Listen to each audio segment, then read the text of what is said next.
Welcome back. So in this little video, we're going to talk about how the calories in versus calories out model is just out of date. It doesn't really work. And let me explain to you why. So we've been told so long that if you eat fewer calories than you expend during the day, that you are going to lose weight. And while this does kind of make sense in theory, it's really hard to track and navigate unless you are being crazy precise with weighing things and measuring things really precisely. So when researchers have looked at population studies, they've actually found that populations who eat plant-based foods actually are eating between 2,000 and 3,000 calories a day, but those calories are all really low in fat and really high in fiber. And populations who eat like that maintain a really healthy weight, even though they're eating so many more calories. We're encouraged to eat, under 2,000 calories, but because of the types of food that we're eating, we're still gaining weight and having health problems, because what you eat really matters.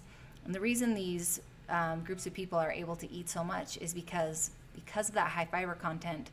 When you eat a whole bunch of fiber, and fiber is a major source of your diet, you're actually not absorbing everything that you're eating. Your body simply can't break down and get to all that food.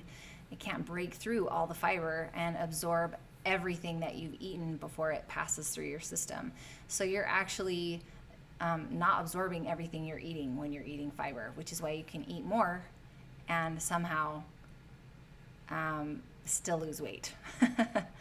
And then the concept of how different types of food work together to produce optimum health. We don't have a really good understanding of how all of that works, but we know that it does. And when we eat a large variety of fresh fruits and vegetables and grains, everything balances out and we're more healthy and we weigh less. I know you've probably heard of MyFitnessPal, and I've talked about Chronometer in my presentations as a great way to kind of get an idea of the nutrients that you are giving to your body every day. But it's really impossible to measure precisely what you're eating. Maybe the brand name's slightly different, or you didn't measure perfectly, or you can be the kind of person who does, and that takes over your life. And that's not a really healthy way to live, to be constantly measuring and analyzing everything you put in your mouth. And this is why I found that eating a whole food plant-based diet is optimal, because all I say is I'm only eating plants and grains, and I eat them until I'm full, and I make sure that I'm getting a variety of them. And when I first started out, I used the Dr. Greger's Daily Dozen app a lot to make sure that I was getting the proper variety. But once I kind of had an idea of that down, I don't have to think about it. I just eat when I'm hungry, and I eat as much as I want. I don't have to measure anything. I don't have to calculate anything out.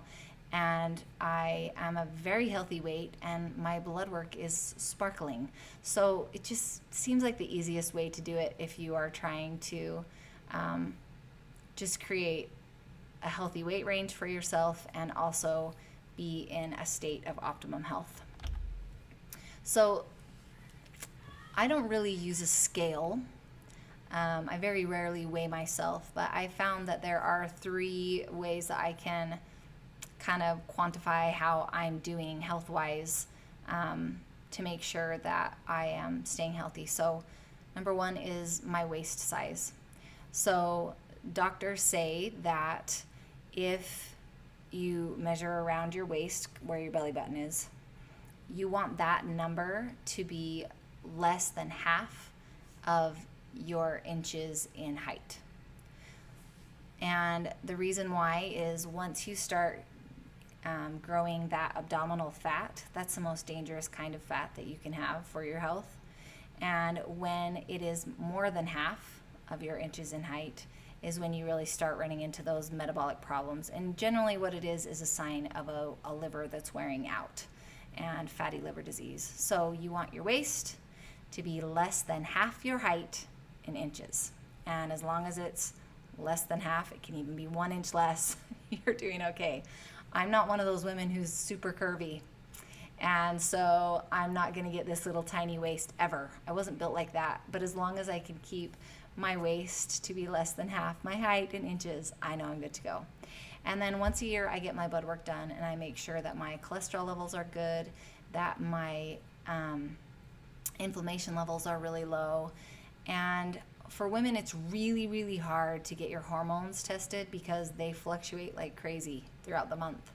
And so for me, having a healthy hormonal balance just means that my cycle is regular and my symptoms every month are mild, and I've never had any infertility issues or cysts or things like that.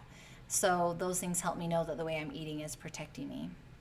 And then also I take note of my energy levels. So this one can be a little bit tricky when you have small children at home, because for the first 10 years after I had kids, I was tired all the time and took a nap every day. And that's because my kids didn't sleep at night.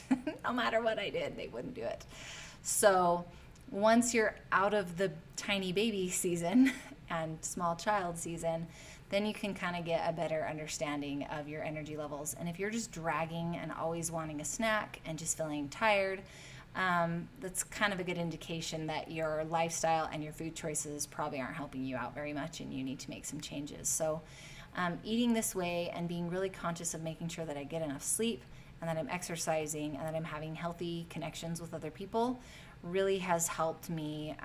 My stress is minimized, my hormones are happy and regulated, I'm getting enough sleep, I don't feel aches and pains, my digestion is awesome, and I still think that's a miracle because it wasn't for a really long time. Skin issues will clear. If you are suffering from hormonal imbalances that are affecting your hair and causing hair loss, you should be having, healthy hair, and your nails should be strong, and you feel good, and you can see it and you can feel it. Those are all indications that eating this way is having a healthy effect. And these are all things you can look at that go beyond the scale.